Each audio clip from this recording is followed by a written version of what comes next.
Introduce yourself and say. Okay, hi everybody. I'm sort of shoehorning in here before the program gets started, for a good reason, however. Mary's going to be talking about something really important. I also have something I think is important. I am the co-facilitator for a program that came to the Southern Tier last fall called Women Elect. It's a 14-week leadership training program for women who want to run for office sometime in the next 2 to 10 years. And it's not just campaign school, which there are a lot of campaign schools. Leslie's been doing a lot and so forth. It's really in-depth. What do you need to know to lay the groundwork and help yourself get elected? We're seeing women run in greater numbers than ever before, and we want to help them be successful. So we're looking for students for our next round of classes, which starts on March 27th. And I will just leave some information on the back table for everybody. Quick enough? That was quick. Thank you. Very good. And we call this Finding Voice because everybody has a chance to speak. Hello, welcome to Finding Voice and why New York State needs election reform. My name is Jenny Paquette. I'm a member of the Steuben County League of Women Voters. Finding Voice is designed to be a safe space for all voices. It is co-hosted by the League of Women Voters of Steuben County and the Southeast Steuben County Library. Our program will last about 1 hour and will be followed by a 30-minute feedback session.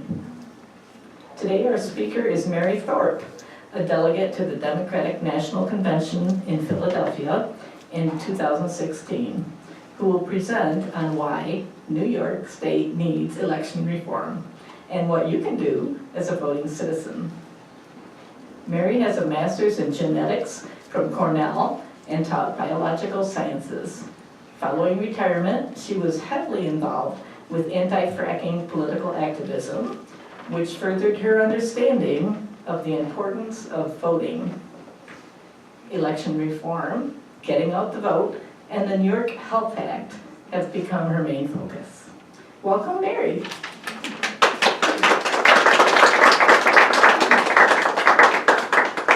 Thank you. So I guess I don't need to do any further introductions. Well, where did you originate? Where did you come from to begin with? Well, that's part of my story, actually. I grew up in Los Angeles County. Oh. And I grew up in Los Angeles County in the 50s when it was so smoggy. There were days we could not go out to play at recess, and it hurt to breathe. Your eyes would water. So when my husband's job brought us to upstate New York, actually I had relatives in central Pennsylvania, so it almost felt like coming home because we used to visit our relatives all the time. And I just really appreciated the clean air and water in this area. And well, I'll just jump right into this part of my story. I live up in North Manhattan, on North Manhattan Hill. And I always kind of thought it was really nice that I lived there because you probably all know Sandra Steingraber. She wrote a book called Living Downstream. Well, where I live, it's almost to the peak of the hill. And the water on the north side of that hill goes to St. Lawrence, and the water on my side of the hill goes to Chesapeake Bay. I'm not downhill from anybody, or downstream from anybody. But when fracking came to New York, or tried to come to New York, the landman came to my house, and I didn't want anything to do with them.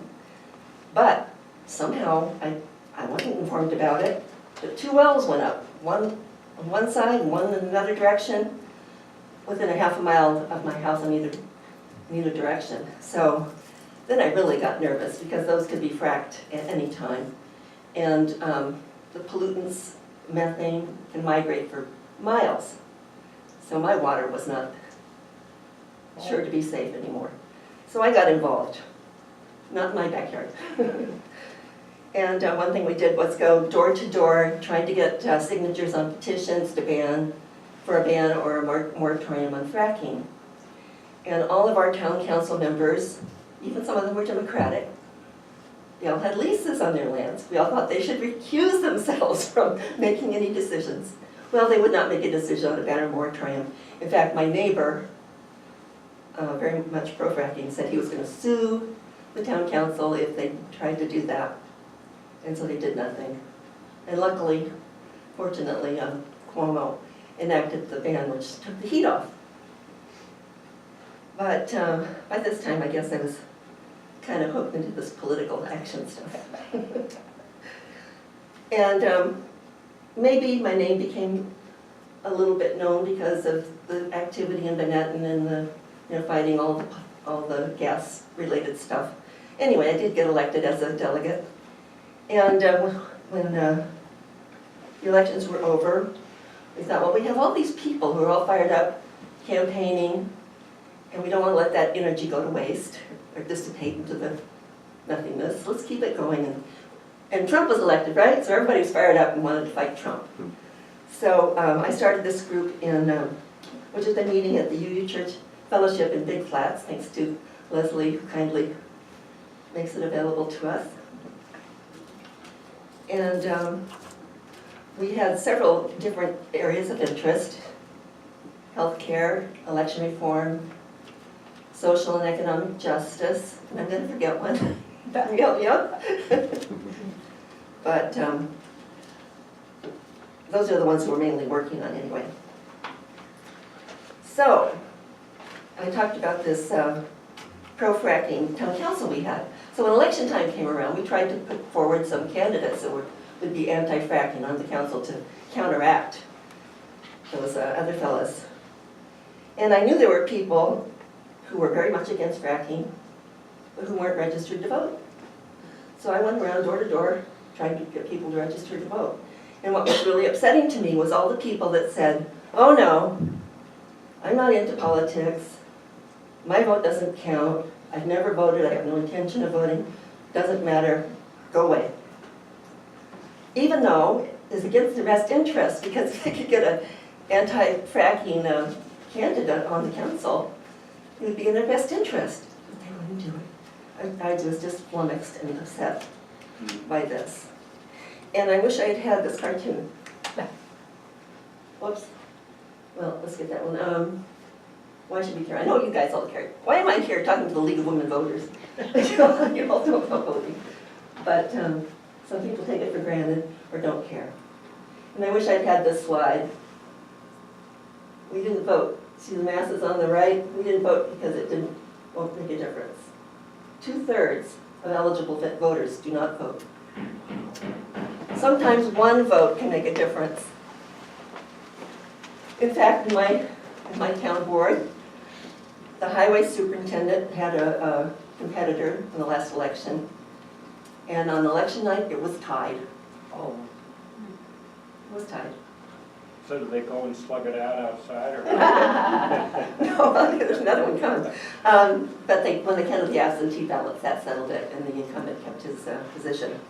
But there was this other race in Virginia, I think it was a special election, where the control of Virginia's legislature hung on one vote. There was one ballot where somebody had crossed out and darkened another one. That one vote was in contention. They took it to the courts to decide. What they decided to do was flip a coin. They flipped a coin, the Republican got it, so the legislature stayed in Republican hands. One vote did make a difference. Oh, I just turned it off. All right. Yes, your vote counts. So I'm going to throw a lot of statistics at you. I don't expect you to remember them. I don't remember them. But just to impress upon you the magnitude of the problem. This is in America, not just New York. 62 million aren't registered to vote. Do you know, do you know local numbers? I think there will be some. I do not keep things like that in my head. This is from a Village Voice article. Somebody, the reporter went out on the street and asked people why they don't vote. Here's some of the answers. They're kind of small, so I'll read them. They ain't for the peoples. I think they're talking about government big government and big projects. Government's one of the biggest mafias worldwide. I believe the political system in the US is not affected at all.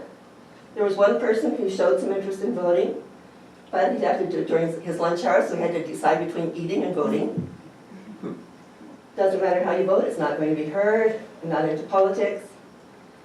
And this woman didn't plan to vote because she didn't know enough about it. And the last one said, I don't vote. I believe in a higher power. I've actually heard that. I don't vote because God's going to take care of everything. We don't have to worry about it. And humans don't do anything right. So here's some New York numbers. Well, why did God give us the vote if we're not? Right, it's a God-given right. In New York, this was in 2016, which we know people got excited about that election. And even so, 50.4% of voting age New Yorkers didn't vote. In 2017, which is a off-year election, the turnout was 22%. Oh, So, that's why we had a city council race here in Corning that was decided by the toss of a coin. is that right? Yeah, I think so. Didn't hear that news in Manhattan.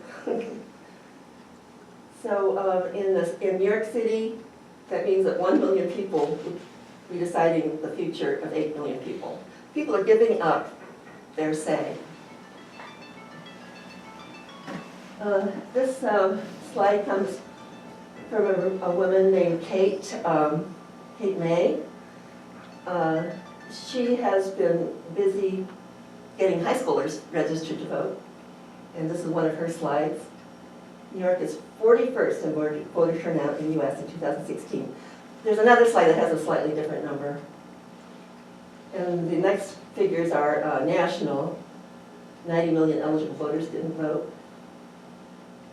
And the 2014 midterm election was the lowest in 70 years. People are getting turned off by politics. And here's some more.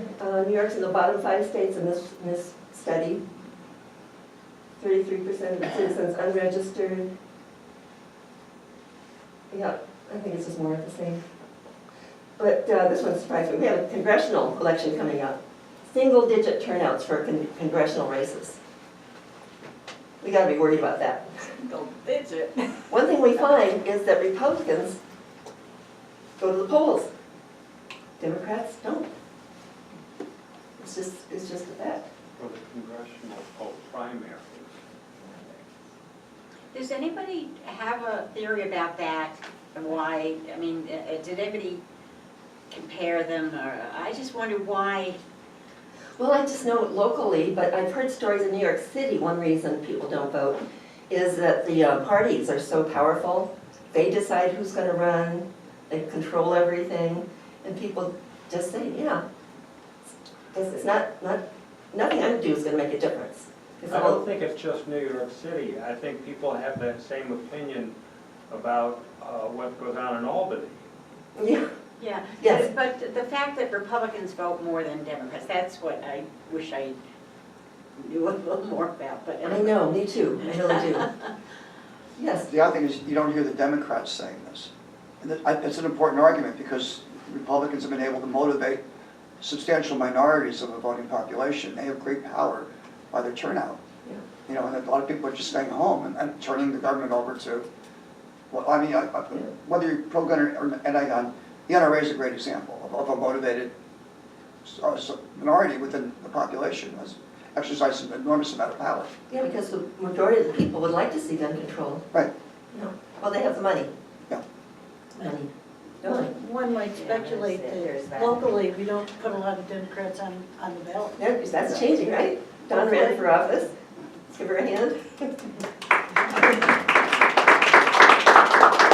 And it is discouraging because it's such a Republican Right. area. It's a tough climb.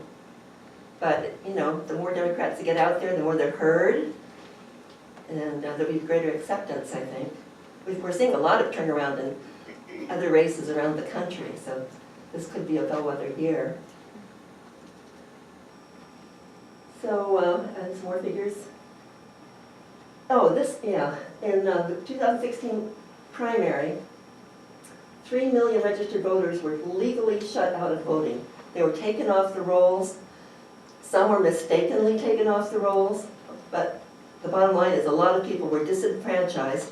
People that should have been able to vote couldn't vote. And I think our Board of Elections around here do a good job. But there's been some big problems in Brooklyn and other areas, in the downstate areas.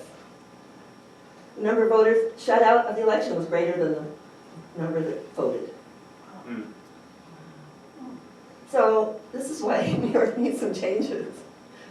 We have big problems. These are people who want to vote but can't. And I think they both had basically the same story. They had to choose between their jobs and their families and voting.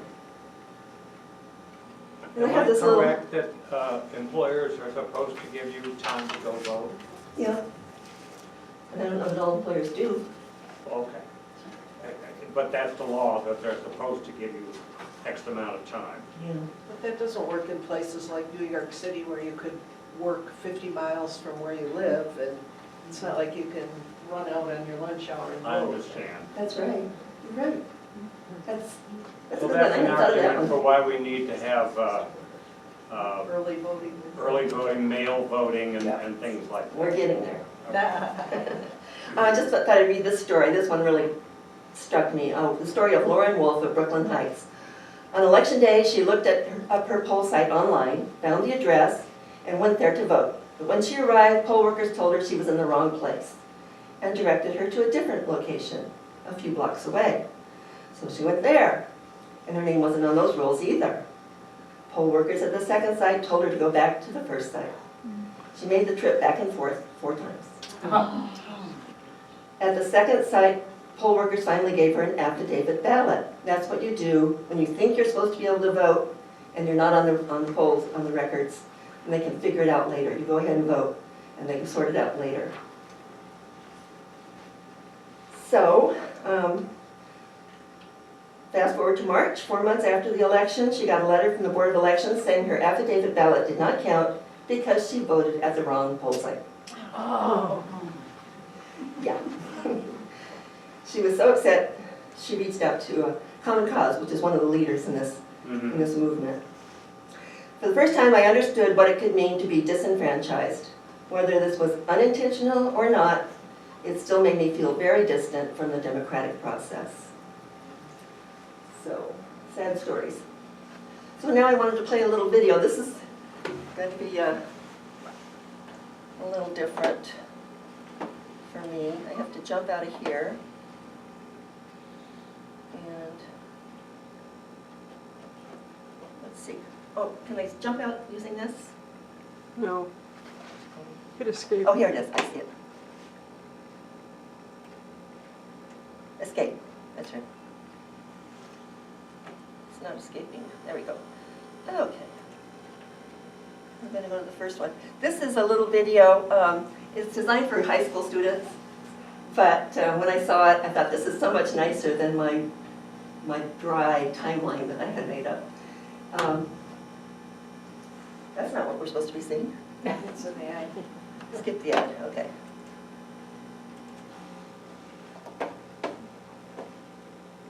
And this is the wrong video, sorry. Looks like a good one, but not the right one. Let's see, how do I stop it? Linda, exit now, okay.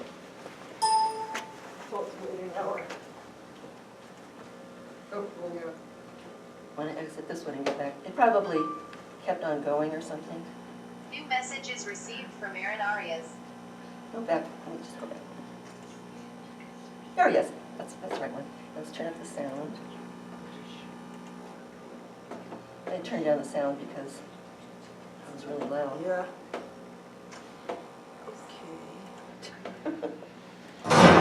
We've got some serious Yeah, I issues guess to it's deal not, with. sorry. So how come so many of us don't even bother to vote? Is it because we don't care? Or maybe it's because we don't know our history.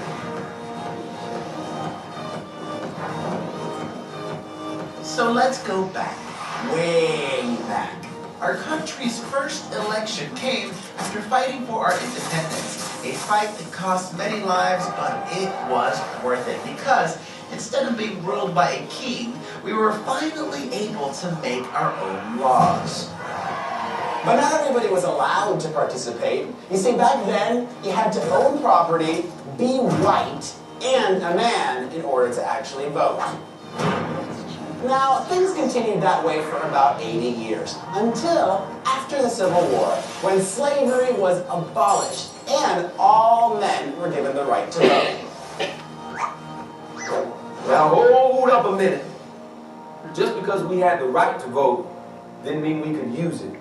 See, all these new voters wanted to participate, which threatened the people in power and their ability to stay in power. So they tried to stop us with violence and shady new requirements like literacy tests and poll taxes. We had to fight for nearly 100 years before the Voting Rights Act passed, which finally outlawed these dirty tricks. And you weren't the only ones that had to fight for your right to vote. Somehow women got left out and had to organize and fight state by state. Until we took our fight to Washington and finally got our right to vote all across the country. And even once the laws guaranteed every person the ability to vote, you still had to be 21 in most states. So when our government began drafting people under 21 to go fight in Vietnam, they realized their lives were at stake and they had no say. Young people all across the country rose up in protest and demanded that everyone over 18 should be allowed to vote. And since then, young people's votes have been crucial in deciding lots of big elections. Like in 2008, when a black candidate had a real chance to become president, young people showed up in record numbers. And every year, we make up a larger share of the voting population, giving young people more power, but only if we participate. So let me break it down. Together, there is so much we can decide, like whether or not we should go to war, or how we spend our money, and how we power our lives. We can determine who has the right to marry, and who has the right to choose, what possessions should be outlawed, and whether or not we should legalize.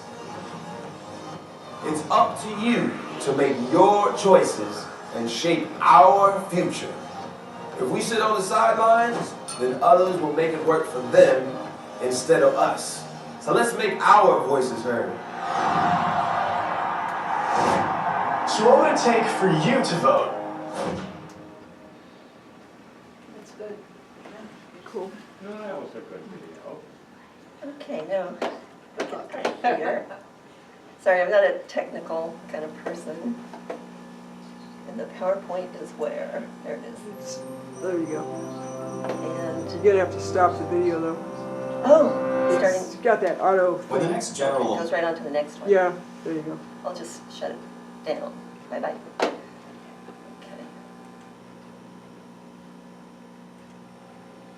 And then how do we restart the, oh, from current slide, how nice. Just, yeah, there you go. Oh, we skipped Martin Luther King. That one. Yeah, what would Martin Luther King say about these numbers? You know, when he fought so hard to get people the right to vote. He died fighting for voting rights, and they're still under attack.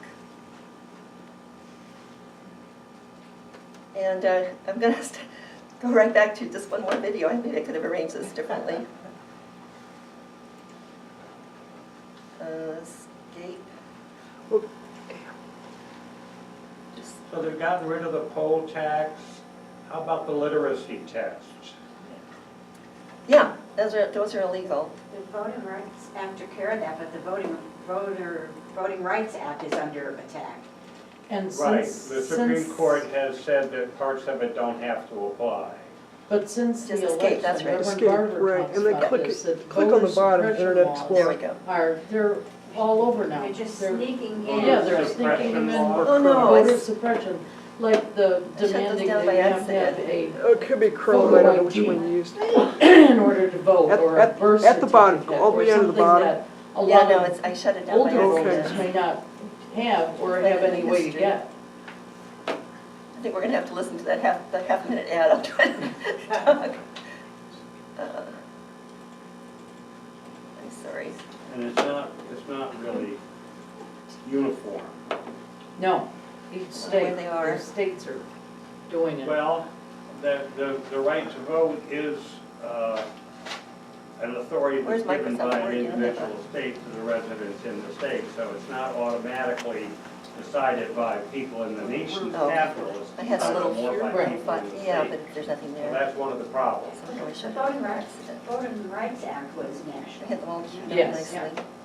But all these Um, little voter Microsoft suppression I know, things are. that's what I kind of meant by it's under attack, is it's not But I had it on, I thought I had it on, oh, overall I thought I had it on outward Chrome. thing. It's Okay, more okay, never the mind. surreptitious. Yeah, state by state. Yeah. Okay. All right, here we go, sorry. Just Well, it's technical not klutz. uniform, I don't think. For example, some states deny the right to vote to anyone who was convicted of a felony, and some states have restored it.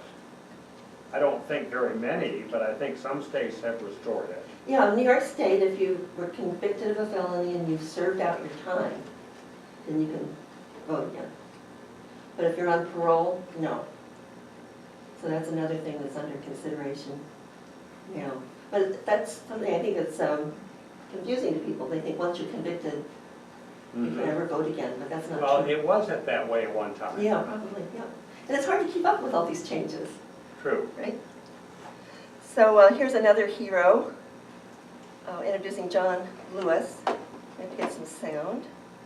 A threat to justice anywhere is a threat to justice everywhere. That's a good way to go to your office, right? Yes.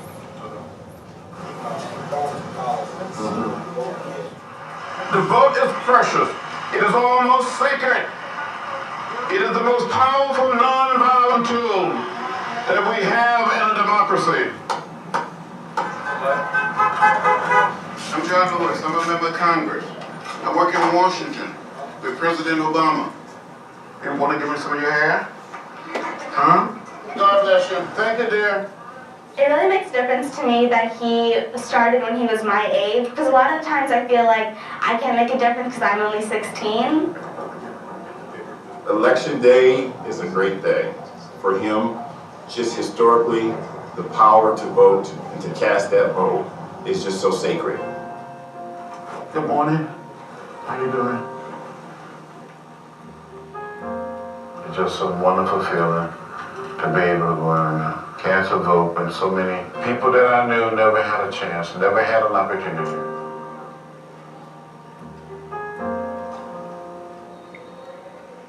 Really important.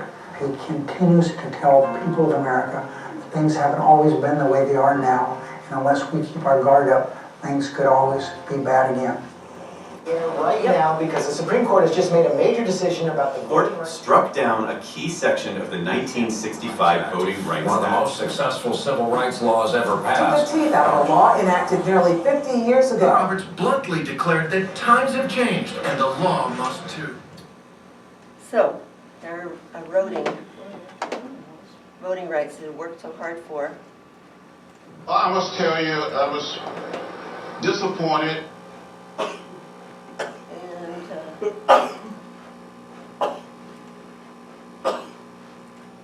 There we go. And then restart it from the current slide.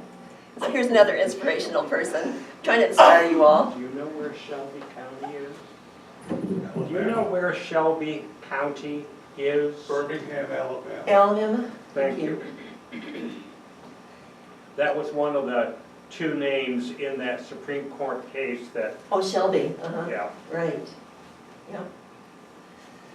So Marjorie Stoneman Douglas, you might have all seen this on Facebook in the last couple of weeks. Inspirational. Be a nuisance. Be a nuisance where it counts. And John Lewis's statement is, get in the way. Yeah. He always gets in the way. Be a nuisance where it counts, do your part to inform and stimulate the public to join your action. That's why I'm here.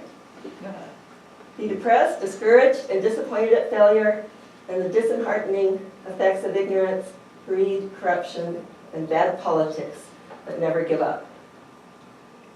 And I apologize, I kept forgetting to do the closed caption. No, that's right. Next time, third time's the charm.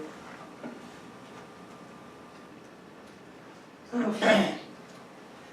So a bunch of people are involved in this fight to get our voting rights back. This is the Let New York Vote Coalition. I don't expect you to read all this, but I'll just point out, there was supposed to be a pointer, but anyway. Some of the organizations involved in this Let New York Vote Coalition. We have N.Y.P.A.N is on there, Indivisible, Citizen Action, Common Cause, Rock the Vote in Tally Up, New York. Those are some of the ones I drew from for today. League of Women Voters. Some of the more recognized names in this coalition. Rock the Vote, one of those groups, put together this slide. It shows just how, like New York's voting scorecard. So we have a couple of green check marks. We have no restrictive voter ID laws. Yay! Yay. But right now, in the state Senate, Republicans are trying to get that this week. I'm so glad that Louise changed her date with me because this is a pivotal week right now.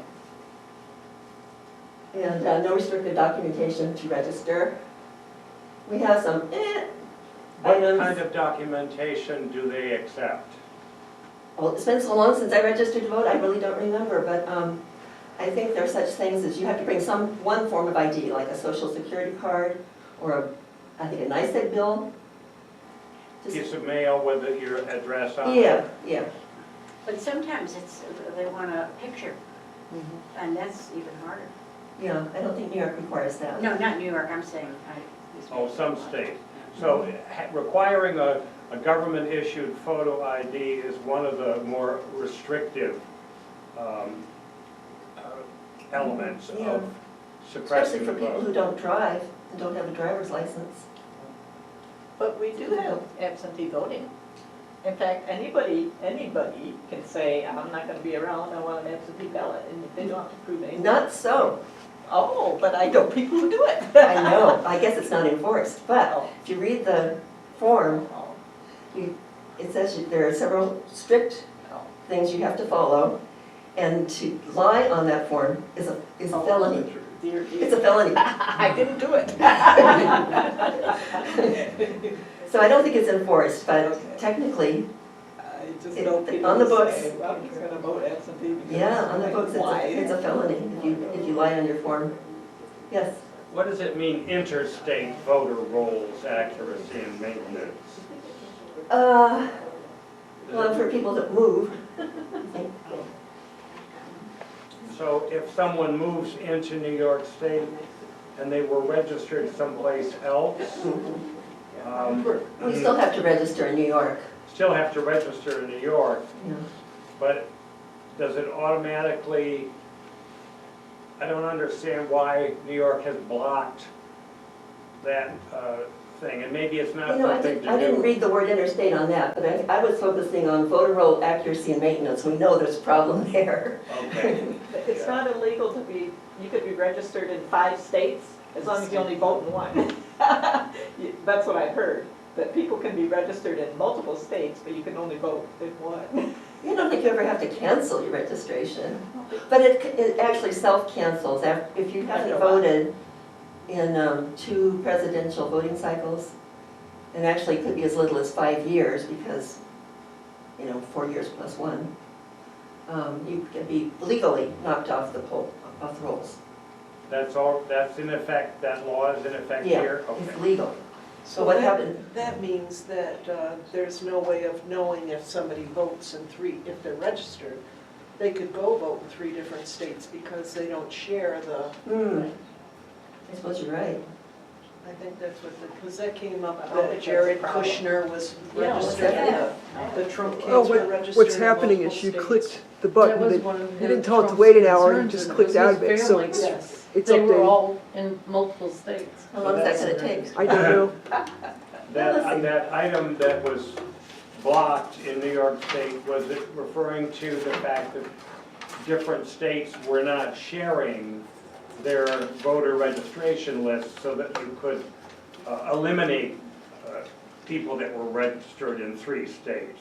You could verify that someone had voted in a given state and therefore they weren't eligible in Okay. It should be possible, right, with this age, cross-check these things? Really, it shouldn't be. It should be. Rocket science, as they say. Hey, You said there was a bill in the Senate, in the New York Senate, which is being considered this week? no, not a bill, that, I'll get to that just a little bit, is that okay? All right. So how does New York compare to other states? We'll go ahead and talk about that. Early voting is one issue. I think we'll find the number when it gets back up here, but something like 43 states or quite over 40 states have early voting of some type. New York doesn't. Unless you have an absentee ballot, right? That's supposed to be a very restricted number. Yeah. And it's not partisan. Both Republicans and Democratic states have early voting. And it saves money because, for one thing, it eases pressure on polling sites. So where there are long lines on voting day, if you can spread that out over 12 days, less of a crunch. People can go on a, not such a busy day. And they can find problems early. They don't have to solve everything all in that one crunch day.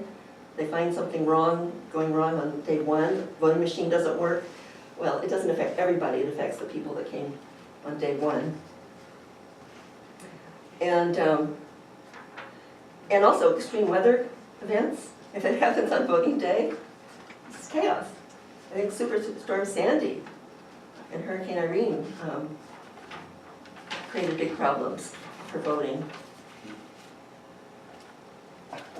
You're doing Oh, no! Yes, you're doing an update. Oh, you're kidding. Let me go get Can you get another- out of this? No, I'll get another laptop. Well, sorry, nobody's been in this room for several months because the bathrooms. They always do this at the darndest It's been under times. construction. And it takes hours. Well, I'll get another laptop. Well, be an optimist. Well, Right, you're still at when 0%. it hasn't moved from zero in Yeah. a while. Yeah. Oh, man. I saw that earlier, you hit yes when it said there was an update. You're kidding me. I was just fiddling with the Yes. thing. You should have said no. I did say no. We'd rather listen to you anyway. Too late. Let's just have a meeting like old school. Well, let's keep talking. I have a couple more nice videos. We didn't used to have Another reform is automatic voter registration. And right now, you can register to vote at the DMV, but it's not automatic. You have to opt in. And so opting out, you're automatically registered unless you say, no, I do not want to be registered. Ideally, we would like to see that happen at any agency that a person interacts with, like the Social Security Office or Medicare or any social service agency, because, as we say, a lot of people don't drive. They're not going to the DMV. So you can also vote online now through the DMV, but in the last elections, they were so jammed up that people thought they were getting registered, but they weren't. So we need multiple ways to get registered. In other words, New York State does allow people to register on the internet, Through DMV. but then you can't vote on the internet, you have to go into no. a polling place. Yeah, nobody is suggesting voting on the internet because it's just too risky. Problematic, yeah. Yeah. And I think I have some more things about automatic registration. Electronic poll books is another proposed change. In fact, Senator Akshar from our neighboring congressional district, or state Senate district, is the chair of the election committee in the state Senate, and he's actually proposed this. He submitted this bill. And he got it out of committee last year, but it didn't get to the floor for a vote. But he submitted it again. And I must say, I wasn't too sure if I liked the idea of electronic poll books, but they're not connected to the internet except for specific times when you might be transferring data. But on election day, in the polling place, it's like those big books of paper, but instead it's a searchable electronic document. And it's essential if we have automatic voter registration. So we just switch this little doohickey here. I'll let you take care of that. Thank you. Thank you. Do I have to unplug all these other things? I'll take care of it. Okay, all right. So here's some of the pros for electronic poll books. They allow for faster, secure, more error-free. You know, anytime you have humans writing things, you're going to make errors. Is that when you go to the polling place and you have to sign in, they would have an electronic book rather than the one with the pages? Yeah, I know, it's kind of sad to see that go. But you'd have to sign. Yes, go to sign. If your signature would be, your electronic signature would be on there, and you'd have to match it. Yeah. So a bunch of computers set up. Maybe tablets, probably. I'm not sure how it would be. And that's an expense, you know, that's... So is printing. Printing's an expense too. Yeah, that's true. Save some trees. Reducing errors and cutting down on lines is supposed to be quicker. You have to flip through all the pages. And faster updating of data. So yeah, so if there's automatic, if there's same day voter registration, you know, election day, you have to have an electronic poll book to enter the data and get them registered. So,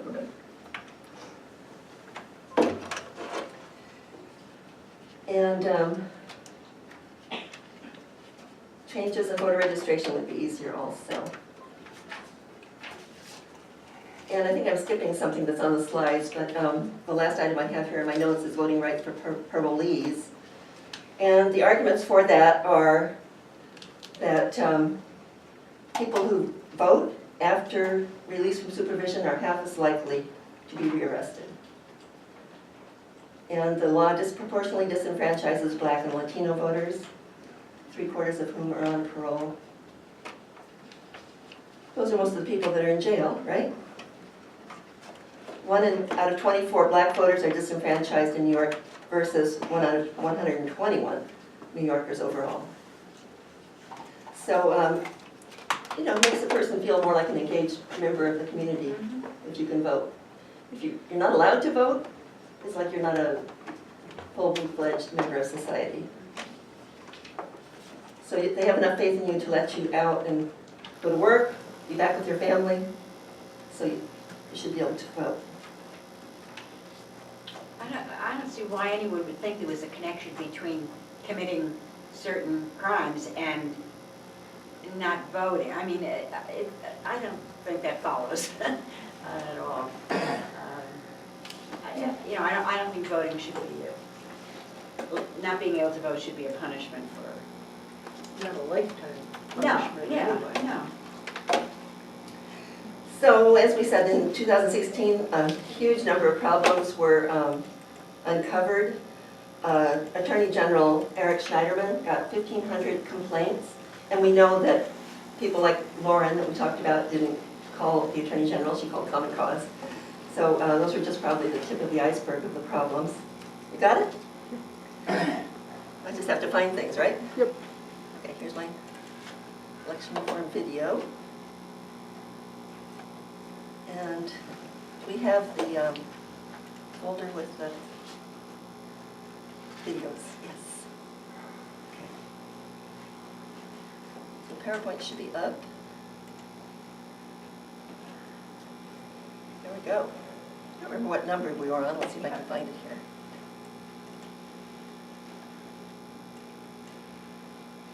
I think this is where we... You're a gem, Linda. Linda to the rescue. Well, here's the number. It wasn't over 40. 37 states have early. Oh, man. New York doesn't. So I have to get this restarted. Where's the restart? Slideshow. Oh, it's over to the right. It's in a different place. I have a different version at home. There we go. Okay. Great.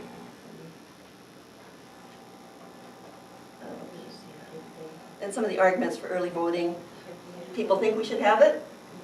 You know, pretty good percentage of all different parts of the population. Red versus blue. 34 states have electronic poll books. We just went over some of the reasons. Only 10 states and the District of Columbia have automatic voter registration. But, you know, in the past, New York has been a leader in a lot of things. Why aren't we a leader in this? We're in fact more lagging behind. Why would we be lagging? What would be the reason why legislators wouldn't want early voting, for instance? Well, I don't know how many Republicans are in the room, but I'm gonna make you mad. It's usually to their advantage to have a low voter turnout. Yeah. They say the status quo has got them elected. Why, if it ain't broke for them, why fix it? Do they care about democracy? Did you say that there is anything going on about getting early voting for New York State? I mean, is there? Oh, I asked a good question. We should have had a constitutional convention. Oh. That would have helped. So, this is another statistic. Automatic voter registration would change these numbers. In Oregon, when they instituted automatic voter registration, they added 272,000 new voters in 10 months. If New York had the same rate, we'd be adding 2 million new voters. And how does that kick in? What makes it kick in that you're automatically registered? Well, we might not have as many as Oregon. I didn't look it up to see if they have only at the DMV or if they have at other agencies. But anytime a person, ideally, anytime anybody interacted with a government agency, they could be registered to vote. So it really increases, the chances of getting registered. Yes? How many of these newly registered people, though, actually vote? You're calling them voters and they're just registered. I mean, you're calling them voters, but do they vote? I mean, does somebody who's registered at the DMV even realize they're registered? Well, it's automatic. Yeah, I'm sure you get some kind of a statement saying you're registered. Just a name in a computer file. But you're right, I don't think there are any figures. I haven't seen any figures on that. I How mean, many of them actually because vote? this just says in Oregon they got more registered voters, but did the percentage of people voting in the state go up? I wish you'd ask me these That's questions the while I was figure. putting this together. Sorry, I don't have all the answers. Food for thought, right? Voting is a different issue. That's the first step to get them registered. And every other state without an open primary, some states have open primaries, we have closed primaries. I mean, you have to be registered with the party. In New York, you have to change your registration 6 months ahead of the primary, 11 months ahead of the general election. New York is dead last. That's the primary figures. 193 days before the primaries, over 6 months. So, not a very stellar, that should change, that's just ridiculous. But you know what, why that's on the books? Because people that run the parties believe in party loyalty. You shouldn't just be able to change your party back and forth. So, well, we're gonna get to see what happens. And this is about being on parole. So these are some of the complaints that Schneiderman, I think I went through that already. So he proposed 14 changes to our election laws. This was early in 2017. And I actually sent around a, move on. Do you have a question, AJ? No, I have a statement about the New York Times. Of the 227 it was, 100,000 of them did vote. Did vote. So nearly 50% of the newly registered people did vote. Well, that's in addition to the number of people that Yes. So these are some of the things that we've been talking about, plus some others like enhanced poll worker training and recruitment. Some places they can't find poll workers. I know they're always looking for poll workers, even here. Right, Paula? Yeah, I did it for many years and I just got tired of it. So they have to replace you. What does no excuse absentee voting mean? That means voting by mail.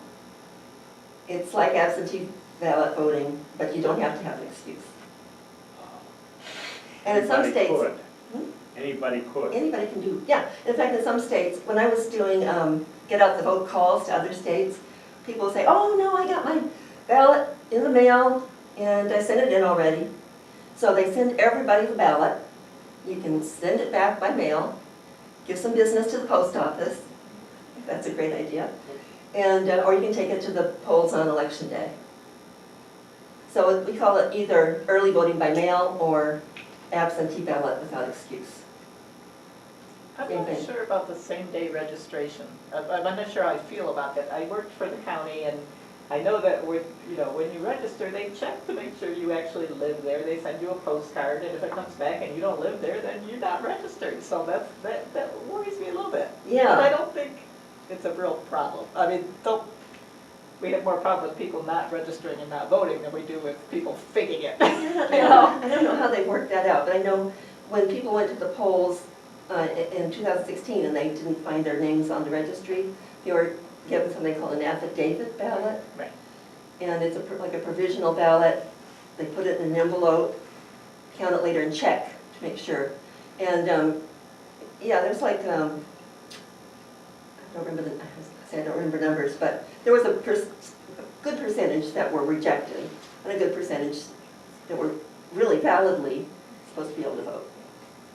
Are there provisions for homeless people so that they can Oh. vote? I don't think so. Yeah, that doesn't enter into the conversation, but you're right. Homeless people.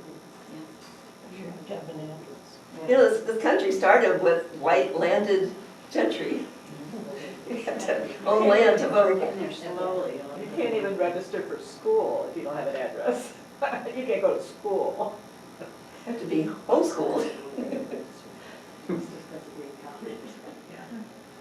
So this was rolled into John Cusick's of the Assembly's New York Votes Act, Assembly 5312 in 2017, and it didn't even get out of the election committee. Too many things, I think, to ask for at once. I think this was out of order and I didn't rearrange it, but this is funny. This is Governor Kasich of Ohio. He was being criticized for reducing the number of early voting weeks. He said, pick on New York. I like Casey. He's a good man. So I just put this up for fun. Assemblyman Kavanaugh has proposed a lot of different individual bills. Not one of those that gets out either. But, you know, instead of bundling them together, he just puts them all individually. Where is he from? Downstate somewhere. Did any of those get voted on at all? No. And the Daniel Squadron, a Democrat, there's a group of them called the Democratic Policy Group. They outlined some of the things they found wrong. I mean, the language is pretty strong. New York's voter registration systems are relics of the last century, the worst party enrollment rule in the country. And they came up with their own set, a different set altogether. So here is part of the problem with the New York Senate. Is anybody going to see a show of hands? AJ's worked on this. Okay, well, these are Democrats, supposedly. They're registered Democrats. They run on a Democratic line, but they caucus with the Republicans. They caucus with the Republicans. Yep, they throw their weight to the Republicans. So they give Republicans control of the state Senate. Even though there are more Democrats in the New York State Senate, Republicans have control. It means the Republicans get the committee chairs, which are powerful positions. So we've had an effort to call voters in their districts and say, do you know what's going on with these guys? And a lot of them are clueless, they did not know. What they do know is that they get some nice perks for community programs, parks. Republicans have more money, they entice these guys to come over to their side by giving them perks, nice offices, but they're turncoats.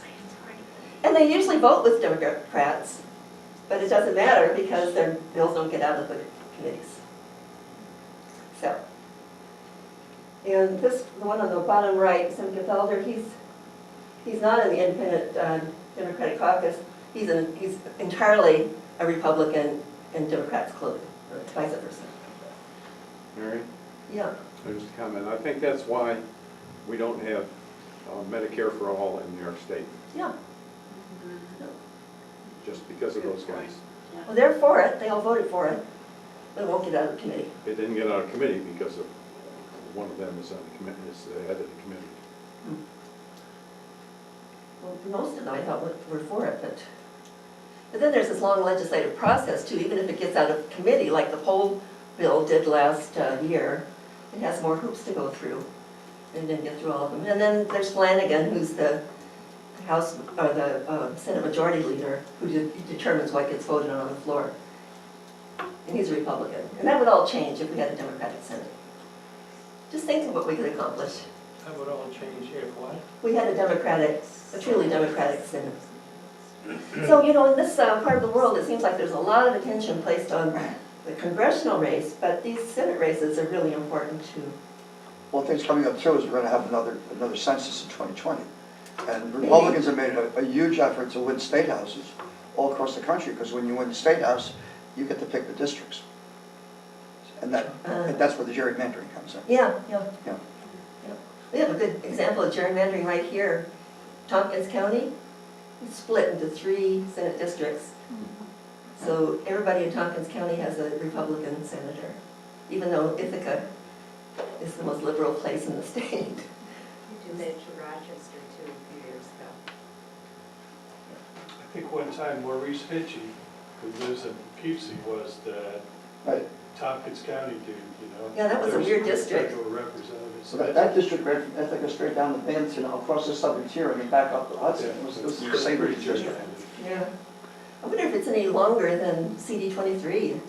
That's like 400 miles long. Yeah. So that was just a side note about those guys. In states with laws that encourage participation, voter turnout is over 70%. While states with more complicated rules like New York turn citizens away from the polls and vote only get about 50%. So I think we're going to be wrapping up here. Yeah, this is what some of you have been talking about. So this year may be different. Let's hope. This is, as I say, this is a crucial week right now. Promo, for the last 3 years that I was aware of when I started listening to his State of the State, has talked about early voting. And when I was Googling stuff for this talk, I found in 2013 they were all excited about doing election reforms. This is 5 years later. This year, he put 3 measures in the budget. And this squashes some of the Republicans' complaints about unfunded mandates. You know, all when you decide something that the counties have to implement, but they don't give them money to do it, so the counties have to come up with the money. This time, these measures are in the budget. If the budget passes, they're in. Well, all except one. Same-day voter registration, is, you might know, takes a constitutional amendment.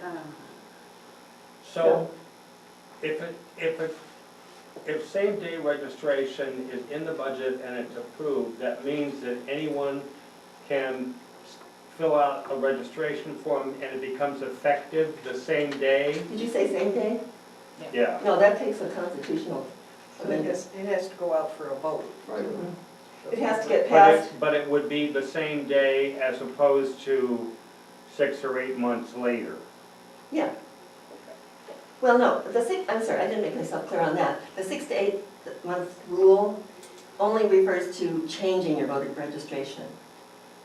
I'm sorry, yeah, I didn't make that clear. Your party affiliation. Your party affiliation. If you're newly registering, you have the 10-day limit that's in the Constitution. Shouldn't they be the same? Like I say, the parties have control over it. Now, we had a market day. It makes it punitive to change your registration from one party to another. It's not, I guess they don't want you flipping back and forth. But, I mean, you can solve all that by having open primaries where anybody can vote for anybody. Yeah. We're not even Has going that there. even been proposed in Albany? No, that's a pipe dream. Well, they do have open primaries in some states. Yeah, but we're struggling to get some. Actually, I voted in an open primary in New York. They had one. What? They had one. Back when James Buckley was running against Jacob Javits. Was it the Reform Party? Maybe. I voted Republican at one time. I voted for Javits, and Buckley wouldn't get the party's nomination. He got it anyway. Javits ran against him, and then in the election, and Buckley got won with like 38% of the vote. It was a joke, but Yeah, I think the parties can control this. yeah. But that was the one time they tried an open primary. Yeah, I think maybe the Reform Party in New York State does that. Yeah. But not the Democratic Party. Yeah, it was the only time I voted Republican. So we had a lobby day in Albany on January 23rd, and we made appointments to speak with our senators. Of course, we never get to speak with O'Mara, but to his aide. And but I left something in his room, so when I went back, I ran into O'Mara in the hallway. He was there, he just didn't talk with us. But I had a chance to ask him about early voting. I didn't get to ask him everything I wanted to, but I did ask him about early voting. And he said, well, you know, I really like early voting by mail. I said, well, I agree with you. I think that does make more sense. But when I went back and talked to Susan Lerner, the Common Cause director, she said, those Republicans are just playing a game because they know that early voting by mail takes a constitutional convention and it's not going to happen. So the fact that Cuomo put this in his measures, is he just saying, this looks good on, looks good for me to say this, but it's not going to happen. I don't know. But if we got a Democratic Senate, it could all happen. It could really all happen. When was the last time we had a constitutional convention in New York I State? think it was 1964 or 65. And a lot of people don't want to have it because they don't want to spend the money. He was voted down. Well, there's a lot of reasons why they didn't, but. Yeah. Okay. Yeah, there are other reasons they were afraid. It opens it all up, and bad things could happen as well as good things. Depends on who gets voted as delegates. Yeah. And in the political climate that voted in Trump, we were kind of afraid of that. So we don't know what Cuomo's reasoning was behind, but it could happen, But what I hear is going on right now, this week, is the Republicans are, in fact, I've been talking with O'Mara's legislative aide in Elmira, and I haven't been able to get another appointment with him since the budget came out, but she's talking to him, and she says she thinks he's leaning towards these measures. But he says it's not up to him because it's a consensus vote by the whole Republican Party in the Senate. So, but what I've heard is that the Republicans are lobbying, saying, well, we'll accept these things if you'll take voter ID. Voter ID meaning you have to have a voter ID card. To vote. How many states require that now? No, I don't have that number. But it's more and more. I mean, they've recently been enacted. It was a big factor in Wisconsin. Wisconsin was one of the swing states in the 2016 presidential election. And there were countless stories of people who did not have their voter IDs, who did not get to vote. And it was in, it was in the 5 digits. Could have swung the election the other way. Are there any states that require that you give your fingerprint to vote? I've not heard of that. Okay, I'm just curious. I don't know. Okay, so what you can do, I have some little quarter sheets with all these things. Please, this week, everybody in this room, call O'Mara. And I put his Elmira office because Sarah seems really friendly and she passes on the messages. I met with the same O'Mara aide last summer that I saw in January. And when I saw O'Mara in the hallway, he said, oh, I don't hear anything from anybody about this. I said, your aide is not passing on my messages. And the aide didn't remember talking to me about it the last time. Yeah, so he needs to hear from people to make it a high priority issue. This is an election year for him, and he does have a contender. Oh, he does? Yes. Oh. I've not seen it anywhere publicly, but is it okay to say, do you know, Paula? No. Are the lobby days in Albany always in, like, January? No. No, the one was in summer. Here, I have some pictures coming up. So, I didn't understand you. some pictures. I have some fun pictures to show you. Photos. Okay.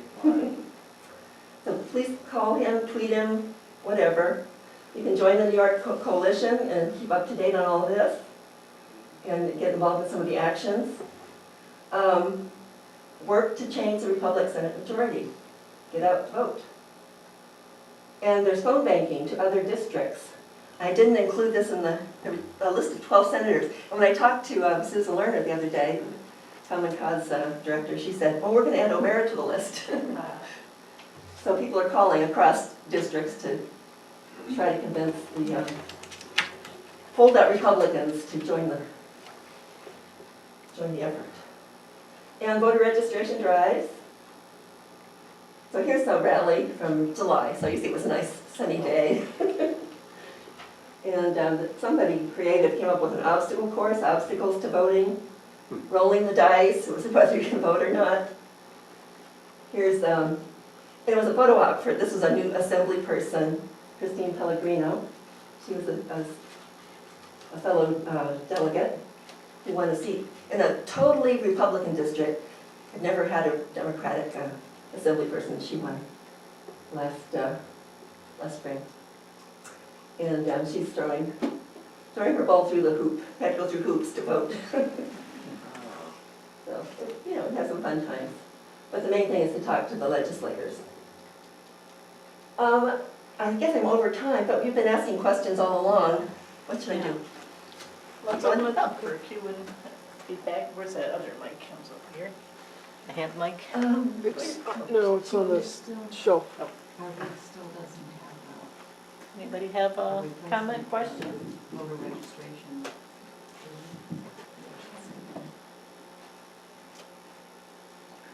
Well, just that the Steuben League, for a long time, Frank Anastasio has been the chair of voter registration, and he has done a wonderful job. He's retired from that, and the league does not have a voter registration, so we're looking for one. So, because it's a very important task.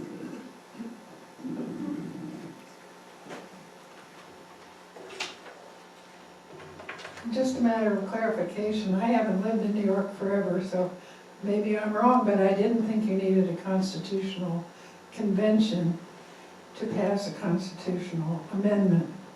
Cannot that be done by ballot? I think you're right. Well, that's what we're saying. It's in the budget this year, and if it passes this year, then it has to go through the legislature next year, and then it goes to the people to vote. Mm-hmm. Yeah, so that's the alternate route. Yeah, a convention, but not a convention. No. It's going through hoops. Well, I know, maybe you're all tired of hearing. I just wanted to inspire you with a couple of stories. When I was putting this together, I went out to the New York vote list and asked if people had PowerPoints. I said, why do I need to reinvent the wheel? And people sent me what they were doing. This person, Ted Toddy, I can't remember now, it's on the next slide, started a campaign to go to all the social service agencies to get them to do voter registrations to people they interact with. So he's doing an education program. Now this can all be done easily with the stroke of a pen and a bill, but he's doing the hard work on the ground where he lives to get people registered through all these agencies that they might interact with. And he's written a handbook. You know, you can buy it because he put a lot of work into it. So to allow these changes in voter registration, they have to be done in Albany? Yeah, it's state. Now there are some things like the Voting Rights Act of 1965, which one of the films touched on, that Supreme Court shot down one of its provisions that was to, I don't know the right words, but to give special allowances in minority areas to make sure that they can have access to voting. They said, well, that's no longer the case anymore. Minorities are not discriminated against anymore, so we don't need that provision anymore. What happened? Yeah. Places like Phoenix shut down their polling places in minority areas, so they couldn't vote. So this is one of the dangerous things that we were talking about is happening. So here are acknowledgements to people that gave me some help with things they've written. Susan Lerner is our fearless leader. Shabdi made all those beautiful green graphics. And she's been one of the organizers. I think she was behind the obstacle course. George Albro is the election committee chair from N.Y.P.A.N. I included some of his statistics. Julie Kerr is on the Let New York Vote phone call that we have every week, and we've had some side conversations. She's really knowledgeable and helped me a lot. And Amanda Ritchie also in that same group. They must be a powerhouse. Ted Toddy, the last slide. Catherine Ray in Westchester. She's the one that has the program for registering high school kids. But not only that, she also established a rapport with her senator and got him to write an op-ed in favor of election reforms. Can you imagine how you accomplish that? I think she's a miracle worker. And I think he's one of the IEC members. So he's trying to probably burnish his image. And Brett Atkins with an organization called Tally Up had one of the slides about automatic voter registration. So I just do the same because Paula's here. Yes, Paula. This is Paula and I doing a voter registration at Spencer Benton High School. The government teacher talked it up beforehand, and there was a Marine recruiter at the next table, and he gave kids prizes if they registered to vote. It was kind of a fun day. We registered half of the senior class. Wow. But unfortunately, a lot of them said, we're voting for Trump. Oh, well. I guess that's it.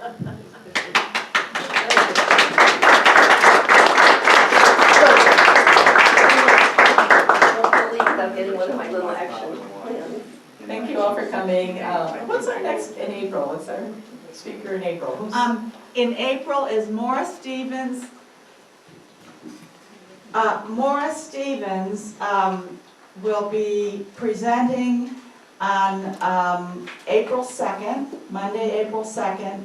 And she is an expert on independent media and how corporate media tries to take over, and she worked at the, I think the Park Center at Ithaca College, and she comes with a lot of background, and so we will be talking about, and Linda is going to be introducing that program. The subject is fake news. I don't know as Diane said that. And she'll be talking about in an era of fake news, yeah. And on Saturday, March 10th, Singing for Suffrage. This is a fun music program that the library is sponsoring. 7:30 p.m. at First United Methodist Church. Peggy Lynn, they are original songs from the suffrage movement, and the League of Women Voters will have a table there with voter registration forms and brochures. And there is no charge for this event. It's sponsored by the library, and so Saturday, March 10th, 7:30 p.m., First United Methodist, 144 Cedar Street. I want to read it. Thank you. And I just want to add that although Mary I already get an email. And I can? Although Mary was clear about being pro-Democrat and anti-Republican, the League of Women Voters and the library are nonpartisan, and we're not supporting one party over another. Not that many meetings. Okay. That's nice.